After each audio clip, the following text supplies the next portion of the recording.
The stars shimmered above the sleek hull of the TSS Horizon Dawn as it drifted past the edges of Velari space, the ship's sensors silent, waiting for a response that wouldn't come. Captain Ilara Mendez stood on the bridge, her eyes fixed on the holo display, watching the strange coordinates flicker in and out of view. Earth had been marked as a red zone by the Violari Concorde centuries ago, long before humans discovered faster-than-light travel. No reason had ever been given, and no species in the galaxy dared question it. Until now, the Violari were the oldest known race, wise and careful, but something about Earth terrified them enough to ban all contact. That mystery had haunted Ilara since her academy days. Now, after years of climbing the diplomatic ranks, she was finally at the edge of that silence, authorized to seek answers no one else would. But as her ship's comms lit up with warning alerts and auto-shutdown sequences from Violari satellites, it became clear they didn't want to talk. The instant the Horizon Dawn sent its ID signature, Origin Earth, the Violari systems reacted like someone had screamed into a tomb. Entire communication relays powered down, translation matrices fried, and an entire star sector was suddenly sealed off behind a shimmering distortion field. Ilara had never seen fear from a machine before, but that's what it felt like. Her second-in-command, Latir Toran Malik, tried to reset the signal feed, but it was useless. "It's like we've been erased," he muttered, his fingers flying over the console, "like they don't want anyone knowing we're here." Ilara nodded slowly, her gaze sharp.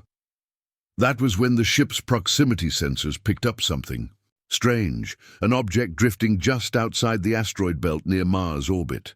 It was cold, ancient, and unmistakably not human. As the crew pulled it aboard, the hull markings made everyone freeze. Violari.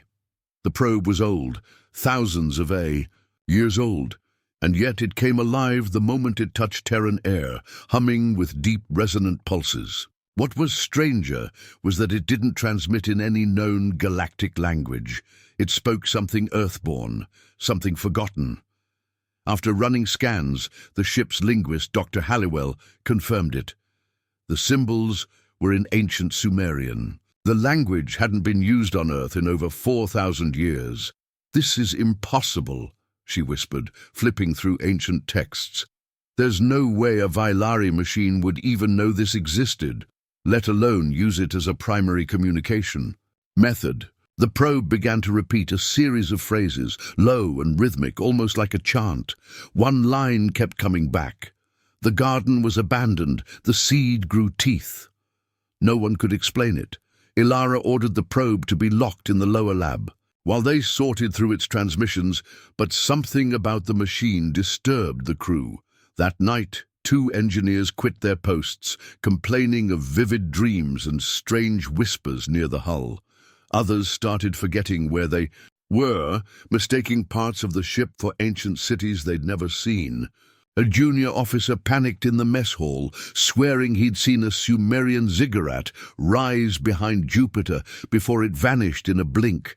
Ilara tried to keep order, but the tension grew by the hour.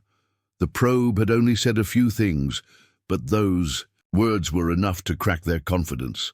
Why would a species as powerful as the Violari use Earth's forgotten languages to warn the galaxy? Why was a 10,000-year-old probe, clearly alien, buried so close to home without anyone noticing? And why did every attempt to communicate with the Violari now end in total silence? Ilara reviewed the probe's final transmission once more. The last line chilled her. "They remember the breach. Do not wake them." Who were they? What? Breach? And what had Earth done to make the most advanced species in the galaxy turn away in terror? As she stood alone in her quarters that night, trying to piece together the growing mystery, her datapad lit up. A message had appeared, unlogged, untraced.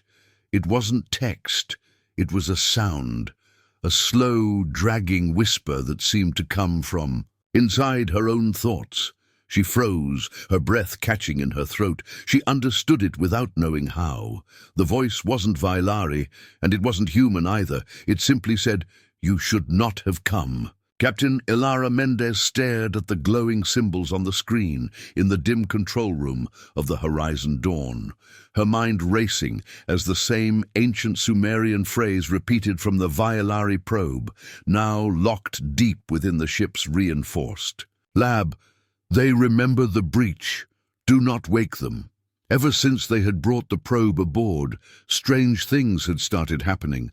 Lights flickering without cause, crew members forgetting tasks they had just performed, and voices heard through the hull, whispering in tongues no living human should know. Ilara's sleep had become haunted with visions, massive cities of stone and fire floating in a sky without stars, and faces without features, watching her from high towers that crumbled in reverse, rebuilding themselves every time she turned away.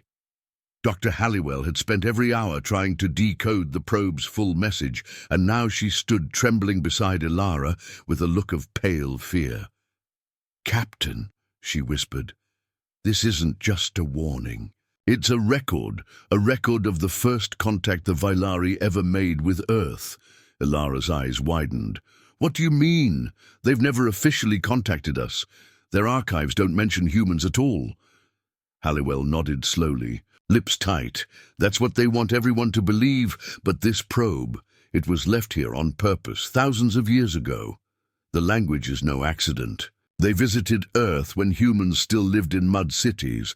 They tried to uplift us." The word felt heavy in the silence. Uplifting was a common practice in the galaxy, ancient species guiding younger ones to technology, stability, peace.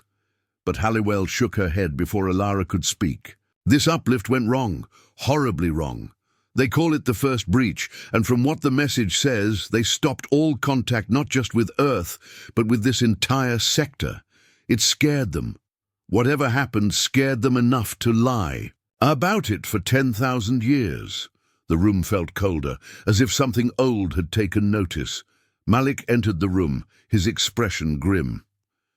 "We got into one of the deeper data cores in the probe. Captain, there's a fragment of a visual recording. It's degraded, but you need to see it."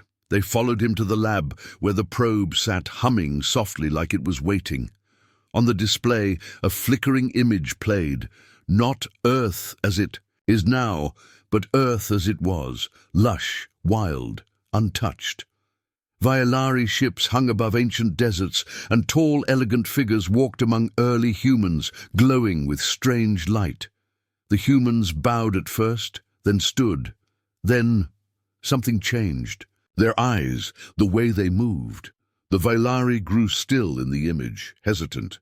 Then the footage cut to chaos.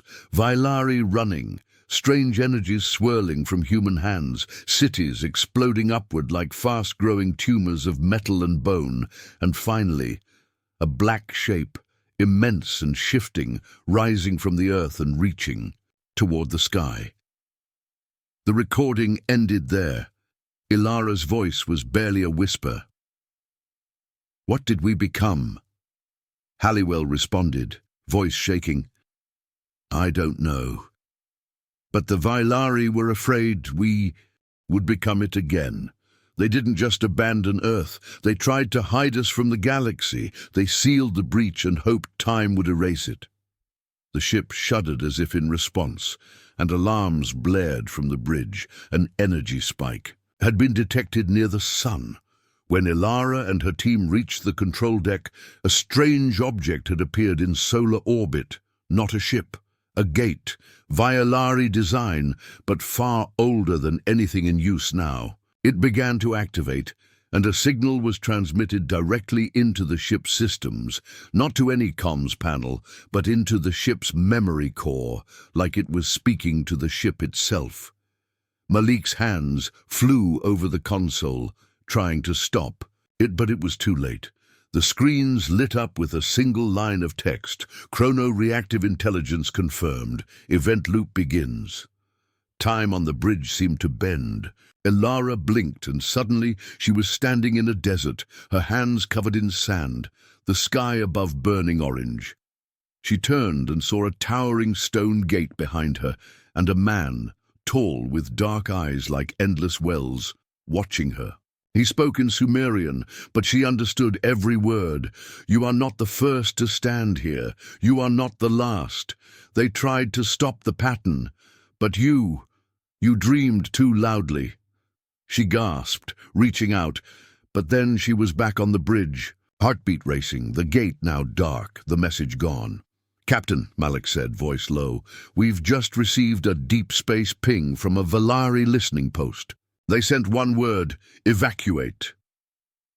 But Elara wasn't afraid anymore. She knew now that the fear belonged to the Valari, not to humanity.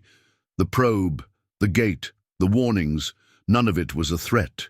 It was all fear, ancient, terrible fear. Not of war or destruction, but of something far stranger, of understanding, of evolution that moved too fast in directions no one could predict. "They tried to shape us," Elara said quietly, "and we broke free. That's what they call the breach." Halliwell nodded slowly. "And now that we've found the truth, they're afraid we'll open it again." As the ship drifted silently above Earth, the stars around it began to shimmer, not with light, but with movement. Something was shifting, watching, waiting. And deep below, in the oceans and forgotten caves of Earth, old machines flickered back to life for the first time in millennia. The past had woken, and it was listening. Captain Elara Mendez stood at the edge of the observation deck, staring out at the strange distortion floating in the void ahead of the horizon dawn, where the stars seemed to ripple like water, bending around an invisible force that shimmered faintly in and out of view, and she knew they were no longer in ordinary space.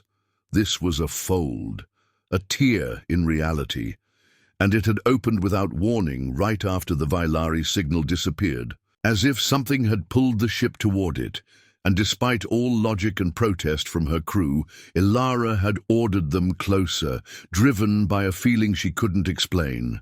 A quiet voice inside her that whispered this was not the end of their journey, but the beginning of the true one. As the ship drifted through the fold's edge, sensors went blind. Gravity shifted slightly, and shadows crept along the walls in places where light should not bend. And when the crew looked out the windows, they saw stars they didn't recognize, and objects that didn't obey the rules of shape or motion, as if time flowed differently here. In the silence of the bridge, Dr. Halliwell spoke softly. "We're not in another part of the galaxy. We're outside of space entirely."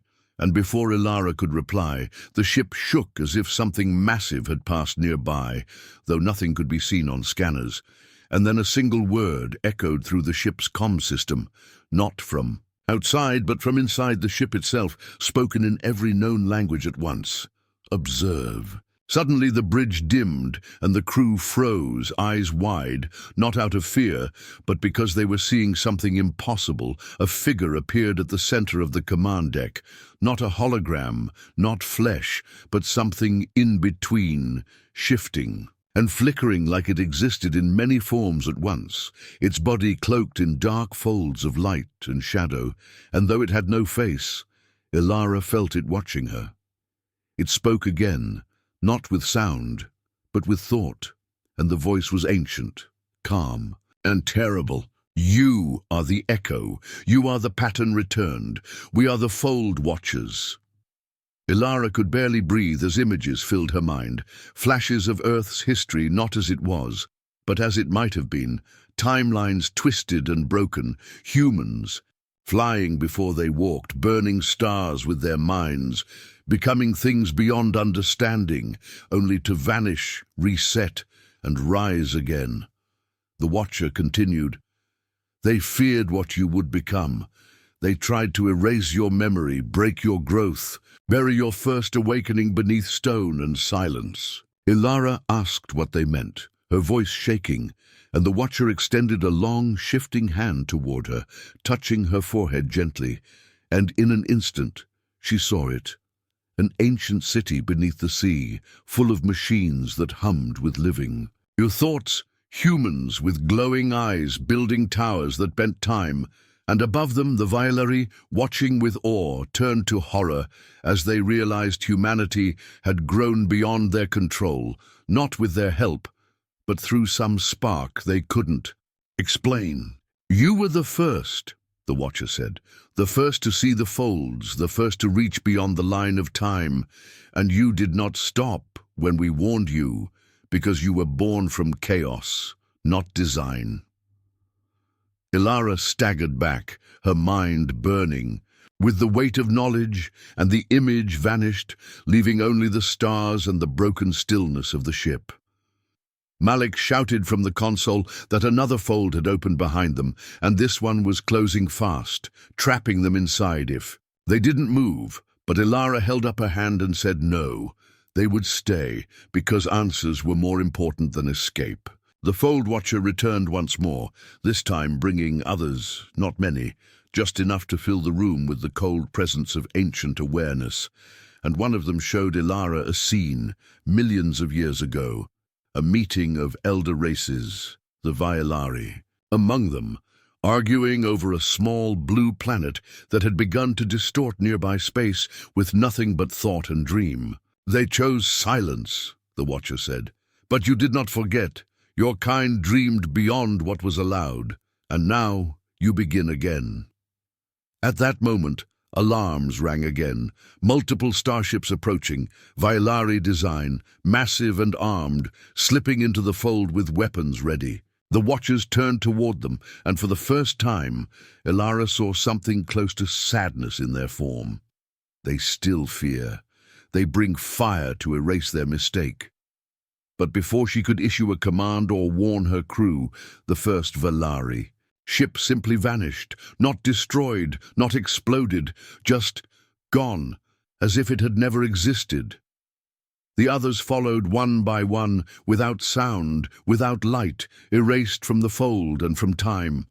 The Watchers turned back to Ilara, and she understood. They had not attacked, they had defended. They were not hostile.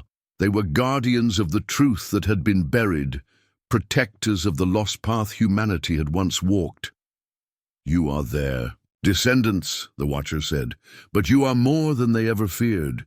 You are what lies beyond uplift. You are potential without anchor." The ship began to shake again, this time not from fear, but as if something was opening inside it, an old machine, long asleep, now waking beneath the deck.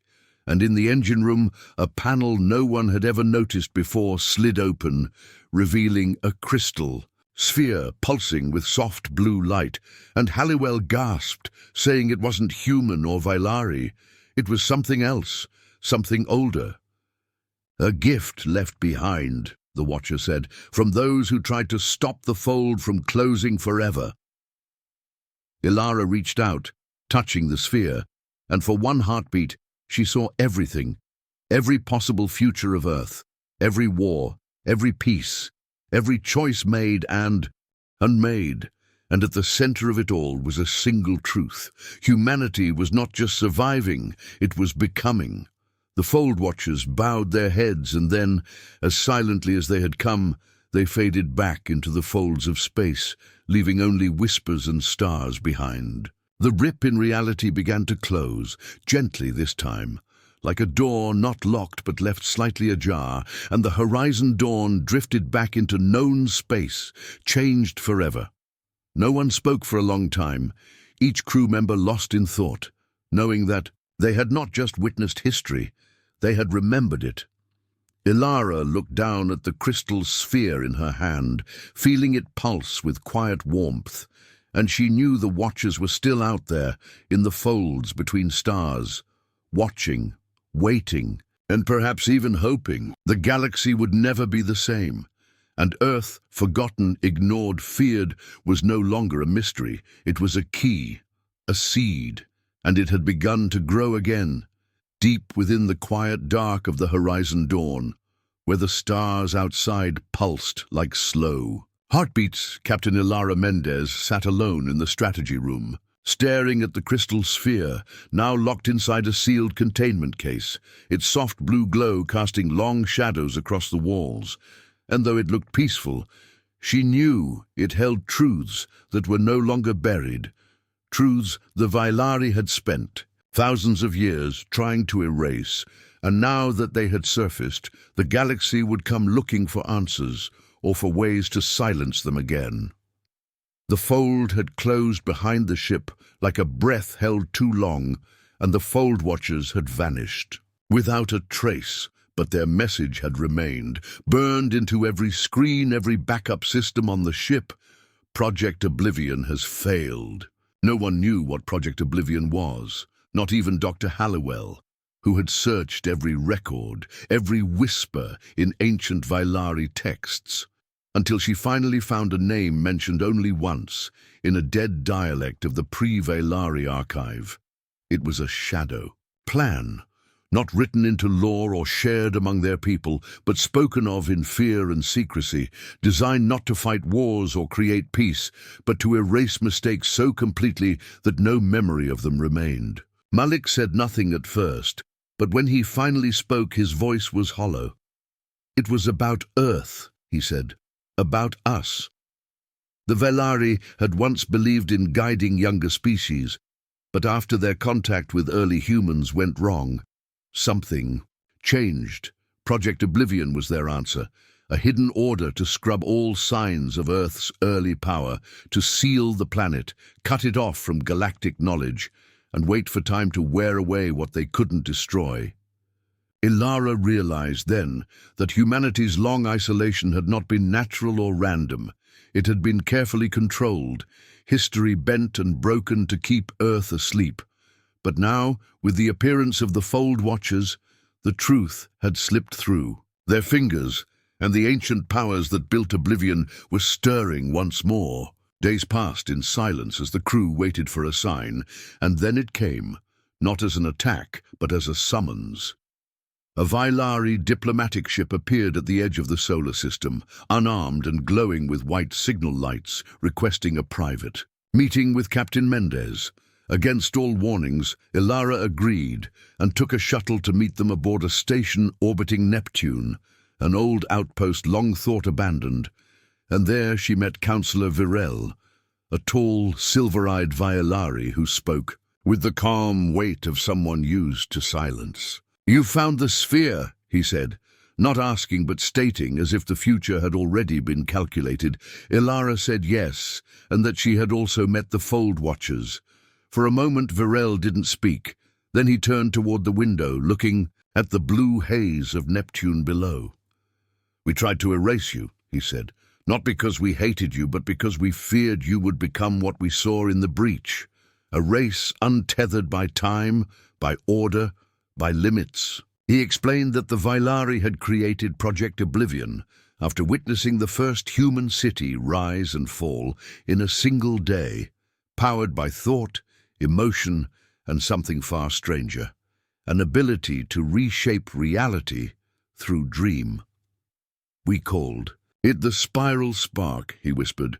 "It is not magic, it is evolution at the wrong speed. They believed humanity would bring collapse to the fragile web of space-time if left unchecked, so they had buried Earth in myths, blocked its signals, and set automated systems to erase any memory of the first uplift.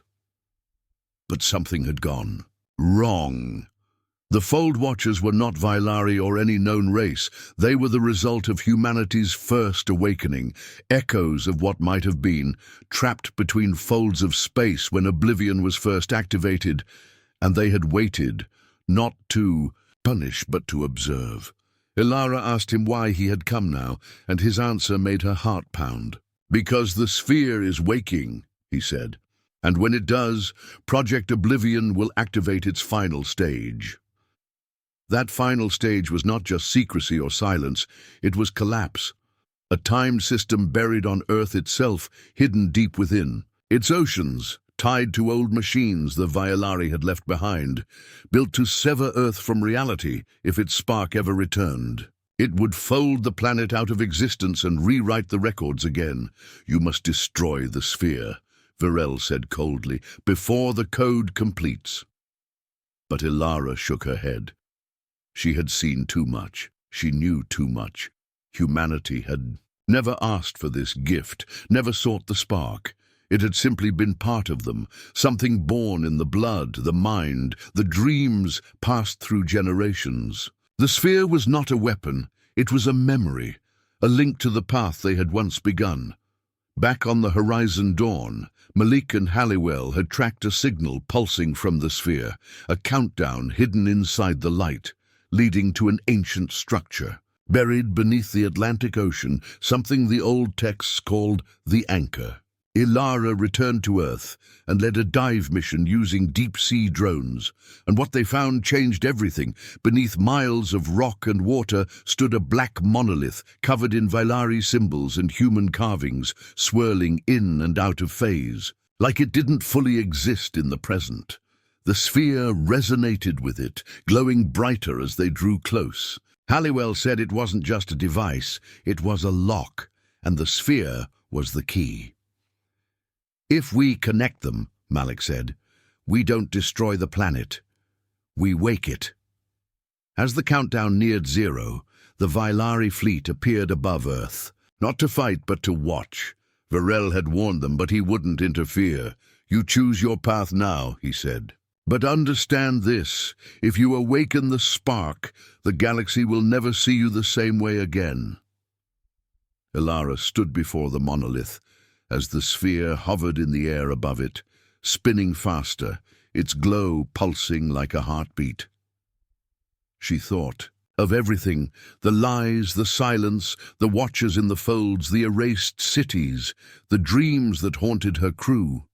She placed her hand on the sphere, and it dropped into the monolith with a soft chime like a bell underwater. The light exploded outward, not in fire but in memory.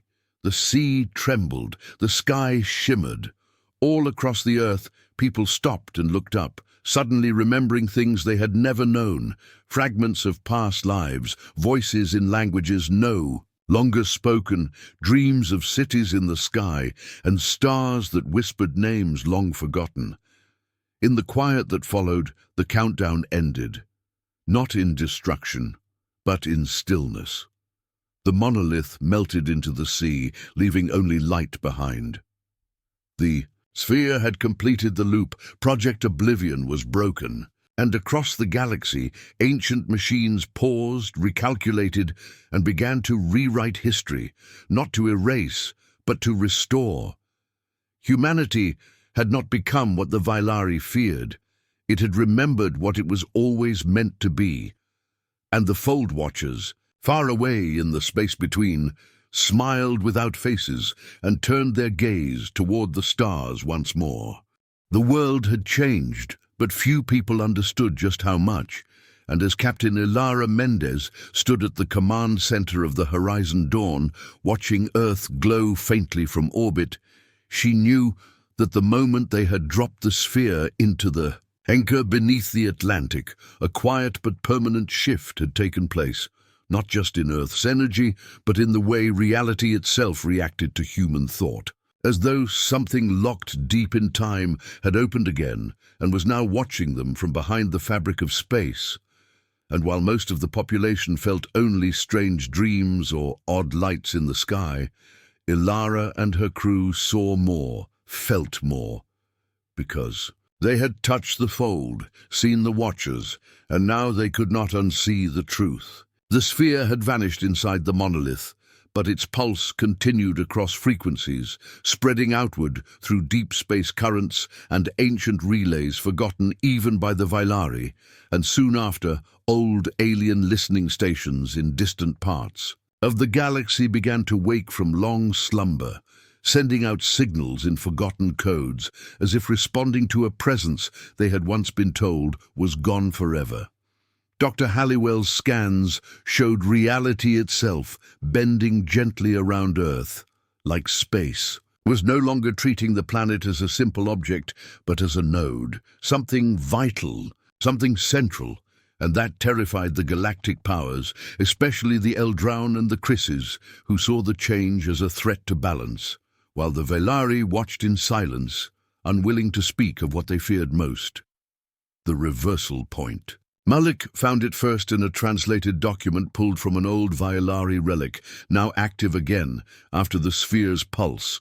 The term reversal point was used only once, buried deep in myth, describing a moment where a suppressed timeline reconnects with itself, creating a shockwave that rewrites local time and history, not forward but backward, erasing everything that had buried the truth and restoring what once had been. And if Earth had truly reached that point, then the false veil placed over its past would not just vanish. It would snap back in a wave, destroying all lies and barriers that had been layered onto it, making the galaxy remember what it had chosen to forget. The first sign of this came 3 days later, when an old Earth satellite, decommissioned centuries ago and drifting in deep orbit, suddenly came alive and broadcast a message in an unknown language that made Malik collapse on the floor with bleeding ears, whispering names no one had taught him, names of cities that didn't exist on maps but which the Fold Watchers had once shown Ilara in flashes: Myra's Reach, the Ninth Spire, Soltrith's Flame, places that had lived before time folded. The crew worked in silence, running tests, trying to stay ahead of something they couldn't fully explain. And when the gravitational field around Earth began to fluctuate in rhythmic pulses, Halliwell said it wasn't random. It was breathing, not literally, but something under the surface of the planet, something ancient and buried, was syncing with the fold frequencies, and if the patterns reached peak resonance, the reversal point would activate, and nothing could stop it. Messages came from nearby systems, curious, worried, then panicked, small research stations losing contact, starships reporting memory loss, some crew members remembering different lives or speaking in languages they'd never learned. It wasn't spreading like a virus, but like a truth waking up across time. Then the Vailari broke their silence. A full diplomatic fleet arrived near Earth, this time not in warning but in mourning, their ships carrying black banners that hadn't been raised since the fall of their first colony world, and at the center was Councillor Virel, who requested to speak with Ilara alone. They met aboard his ship, quiet and dim, where he explained that the reversal point was never meant to be reached by humans. That was the original failure of Project Oblivion.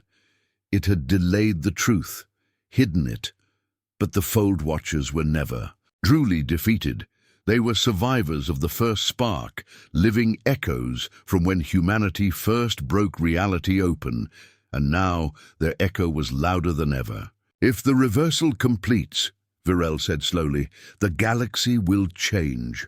The laws we live by may no longer hold. Time will ripple. Knowledge will collapse and reassemble. You may become the center, not the lost fringe. Ilara asked if that was truly so terrible, and Virel looked away. Only if you are not ready. When she returned to the Horizon Dawn, she found Halliwell shaking, clutching data scrolls covered in shifting text that couldn't stay still, and she whispered that the past itself was fighting back, that every system connected to the Fold had started rewriting its own memory banks, pulling data from a timeline that no longer existed, and worst of all, the human brain was adapting faster than expected. Crew members had started remembering alternate childhoods, lost siblings, cities under the sea, towers in orbit. It wasn't madness. It was a merge. Malik suddenly spoke in a voice not his own, a deep echo layered with many tones, and said, the reversal was a cycle that had been delayed too long, and now it would snap violently unless balanced at the origin. The sphere must return, he said before collapsing. Ilara didn't know what that meant until the Watchers returned.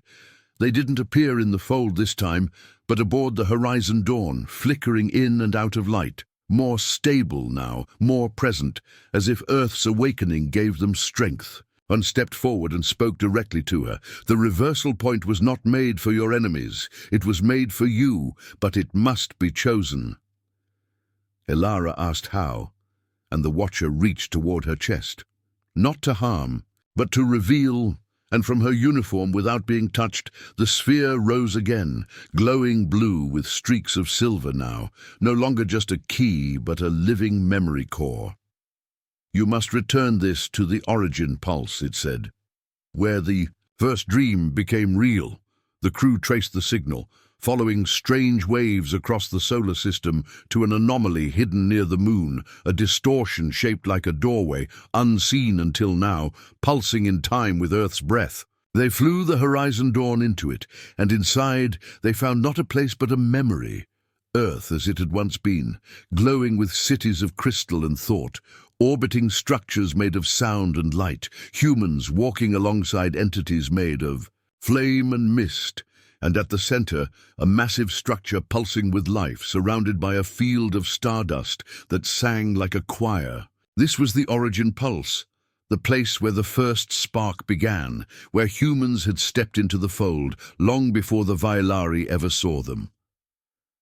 Ilara stood before it, sphere in hand, and the watchers surrounded her, silent now, waiting. She didn't give a speech or ask for guidance. She simply placed the sphere into the core, and the world around her shattered like glass. Time folded, snapped, bled light. Earth changed, not destroyed, rewritten, restored. In every direction, the past and future danced together, and the reversal point passed not in fire, but in memory. On Earth, people awoke to forgotten names, skills, knowledge they had never learned but somehow remembered. The galaxy paused, unsure of what had happened, and some races turned away, afraid. Others drew near, curious.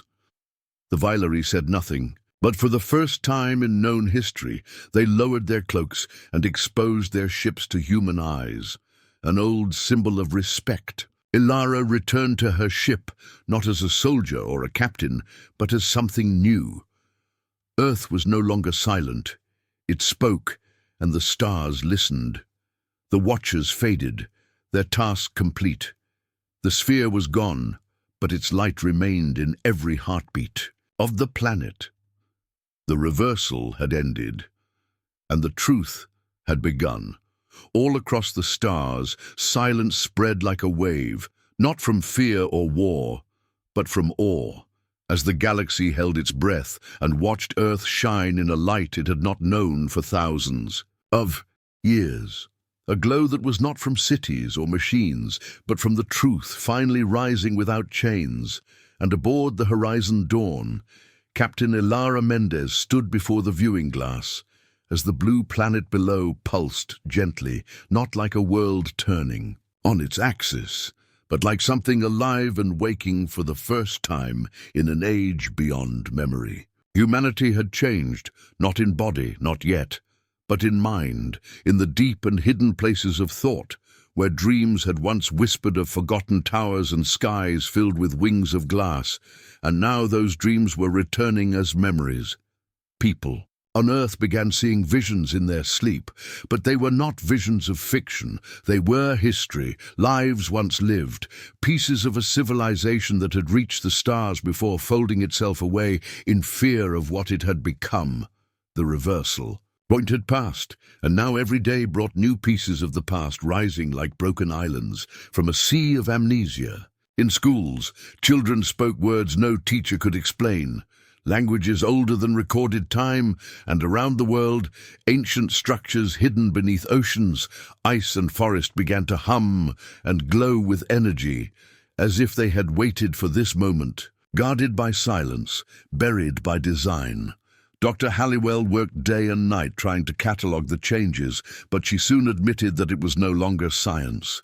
It was evolution, guided not by biology, but by will, by memory, by a forgotten connection between thought and matter. People were moving things with their minds, not with effort, but with ease, as if the rules had always been like this, and only now remembered how to obey. Malik discovered that certain places on Earth were becoming pulse zones, areas where reality was thin, and where stepping into the light could show a person different versions of themselves, not illusions but echoes, timelines that might have been or might still be. And those who stepped out again sometimes returned changed. Stronger, wiser, more complete. The galaxy watched and trembled. The Eldron, once proud watchers of cosmic law, closed their borders and began to flee deeper into space, fearing what they called the Dream Plague. But others came closer. Curious species like the Terran, the Vekari, and even a few brave Vylari ships, who no longer warned but asked to learn. Ilara allowed a few aboard, and they walked Earth's new gardens with wide eyes, standing beside children who could shape sand into living creatures, beside elders who could speak to the wind. It was not magic, it was memory, returning. And the Fold Watchers, who had once guided from the shadows, were now gone, not vanished but fulfilled. Their purpose had ended when the sphere was returned to the origin pulse. But just as the galaxy began to think Earth would become a new center of peace and knowledge, something shifted again. Deep beneath the Pacific Ocean, in a trench once, thought to be lifeless, sensors picked up movement, something massive, not mechanical, not biological, but fold-born, as if the planet had carried within it a final seed from before the fall. And now that humanity had remembered itself, the seed had opened. A structure unlike anything seen before rose slowly from the sea, wrapped in rings of light and spinning plates of crystal, and its signal was simple: ascend. No one knew what it meant at first, not even Halliwell, who studied the signal patterns. For days, until she realized they weren't instructions, they were invitations. "It's not telling us what to do," she said. "It's asking if we're ready." Humanity stood at the edge of something vast, and Earth itself, now breathing through the fold, seemed to be listening. Ilara received a message from every major human nation, a united voice asking her and her crew to lead the way, to step into whatever this new signal was, and if it was safe, to open it for all. So she did. The horizon dawn descended toward the rising structure, now called the Ascendant Spire by scientists and poets alike, and as the ship passed through the glowing gates of light, it was not pulled or pushed, but welcomed, slipping out of normal space and into a place that was not a place, a fold of reality designed for thought, for potential. Inside, Ilara saw stars born from ideas, rivers of data flowing like water, and structures shaped by memory itself. The spire was not a machine, it was a test, a trial made by the first humans, or perhaps by something even older, meant to only open once humanity had truly returned to itself. One by one, the crew was called forward, not forced, but chosen, and each entered a chamber where they faced not pain or judgment, but possibility, the best version of themselves, standing in silent challenge, asking only one question: will you lead, or will you fear? Ilara entered last. Her vision showed her Earth not as it was, but as it could be, a world where thought shaped reality, where humans walked between stars without ships, where war was ended not by force, but by understanding, and where the darkness between galaxies whispered not threats but greetings. She accepted. The spire pulsed, and far above the stars bent slightly, a ripple so soft most sensors missed it. But the Vylari felt it. Virel, watching from his cruiser beyond the moon, bowed his head and said softly, "They have done it." Humanity was no longer bound to engines or stations. They were not gods, but no longer only flesh. They had begun to rise, not in pride, but in memory. The spire became a beacon, and humans across Earth and its colonies began to hear it, not as sound, but as understanding, a new language formed from thought shared through dream and will. Cities changed, machines changed, people changed, and the stars whispered back. The galaxy would never be the same again. Those who had once avoided Earth now approached it as students, and even the Eldrorn, watching from the dark, began to question their fear. Ilara stood once more at her ship's bridge, no longer just a captain, but something more, an echo of a future once lost, now reborn. "We're not ascending to leave," she said to her crew. "We're ascending to return, to guide, to heal." The sphere was gone. The Watchers were gone. But humanity had awakened. And the stars, for the first time in many lifetimes, had found a voice worth listening to.